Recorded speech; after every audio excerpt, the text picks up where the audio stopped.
मित्रों, कुल देवी मंत्र केवल कुल इस दुनिया में लाने वाली देवी को प्रसन्न करने का एक साधन है।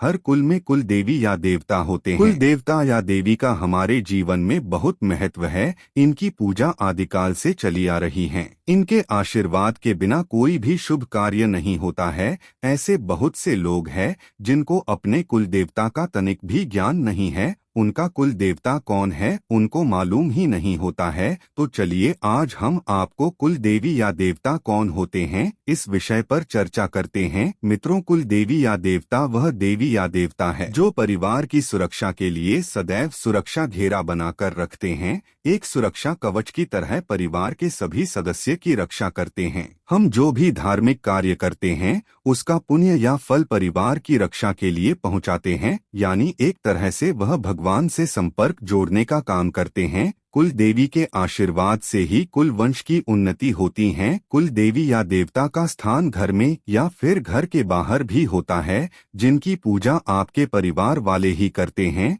सभी लोगों की कुल देवी या देवता अलग अलग होते हैं। चलिए अब जानते हैं कि कुल देवी या देवता के रुष्ट होने से क्या घटित होता है। किस तरह हमें मालूम चले कि कुल देवता हमसे रुष्ट है। मित्रों, अगर आपके परिवार के कुल देवी रुष्ट या फिर कोई देवी की पूजा नहीं करते हैं तो घर के पूरे परिवार को कई परेशानियों का सामना करना पड़ता है। आपने देखा होगा कि कई ऐसे लोग होते हैं जो बहुत पूजा पाठ करते हैं, बड़े धार्मिक होते हैं, फिर भी उनके परिवार में सुख शांति नहीं रहती है। डिग्री प्राप्त करने के बाद भी बेरोजगारी, परिवार के सदस्यों के बीच लगातार झगड़े, अनावश्यक खर्च, कोई बचत नहीं, विलंबित और दुखी होना, विवाह और बच्चों के जन्म में देरी और बच्चों विकृति, इन सभी समस्याओं का सामना करना पड़ता है। और यह इस बात का संकेत है कि आपके कुल देवता या देवी आपसे नाराज है, आपके ऊपर से सुरक्षा आभा हट गई है, जिनसे नकारात्मक शक्तियां आप पर हावी हो गई है।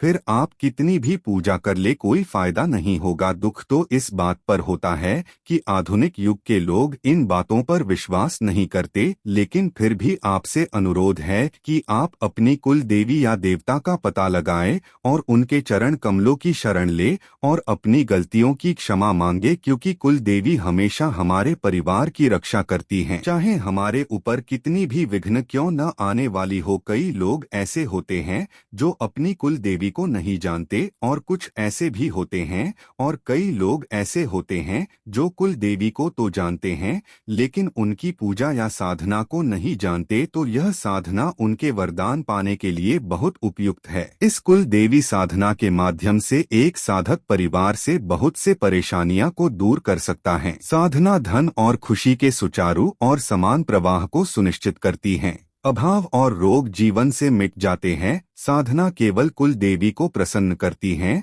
और आशीर्वाद देती हैं। तो चलिए हम पहले कुल देवी की साधना में लगने वाले सामग्री को समझ लेते हैं। मित्रों, आपको 3 नारियल लेने हैं, जिसमें पानी हो, लाल वस्त्र, 9 सुपारी, 8 या 16 श्रृंगार की सामग्री, 9 पत्ते खाने के लिए, 3 घी का दीपक, कुमकुम, हल्दी, सिंदूर, मौली और 3 प्रकार की मिठाई। मित्रों, यह साधना शुक्ल पक्ष की 12, 13, 14 तिथि को रात्रि के 10 बजे से करनी है। कुलदेवता साधना विधि। सबसे पहले आप स्नान करके अपने शरीर को स्वच्छ कर ले और पूजा स्थान पर गंगा जल का छिड़काव करे और बैठने हेतु उचित आसन को बिछाएं, वस्त्रादि। इसके बाद आप सर्वप्रथम नारियल की कुछ जटाएं को निकाले और कुछ बाकी रखे। एक नारियल को पूर्ण सिंदूर से रंग दे, दूसरे को हल्दी और तीसरे नारियल को कुमकुम से। 3 नारियल को मौली बांधे और बाजोट या फिर चौकी पर लाल वस्त्र बिछाकर नारियल को स्थापित कीजिए। हर नारियल के सामने 3 पत्ते रखे,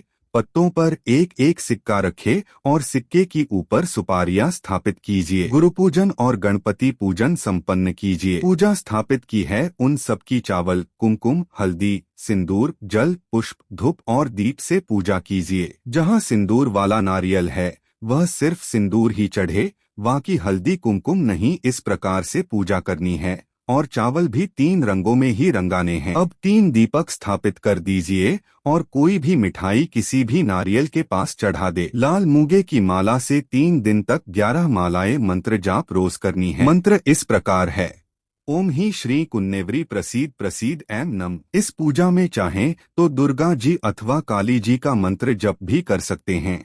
किंतु साथ में तब शिव मंत्र का जप भी अवश्य करें। साधना समाप्ति के बाद प्रसाद परिवार में ही बांटना है। श्रृंगार पूजा में कुलदेवी की उपस्थिति की भावना करते हुए चढ़ा दे और मां को स्वीकार करने की विनती कीजिए। 3 दिन बाद सारी सामग्री जल में परिवार के कल्याण की प्रार्थना करते हुए प्रवाहित कर दे। सामान्यतः पारंपरिक रूप से कुलदेवता कुलदेवी की पूजा में घर की कुंवारी कन्याओं को शामिल नहीं किया जाता और उन्हें दीपक देखने तक की मनाही होती है। तो घर की कुंवारी कन्याओं इस पूजा से दूर रखें, अन्यथा देवी देवता नाराज हो जाते हैं। साधना समाप्ति के बाद सहपरिवार आरती करे तो कुलेश्वरी की कृपा और बढ़ती है। मित्रों, अगर आपको यह वीडियो जरा सा भी सहायक लगी हो तो वीडियो को लाइक और चैनल को सब्सक्राइब करना ना भूले।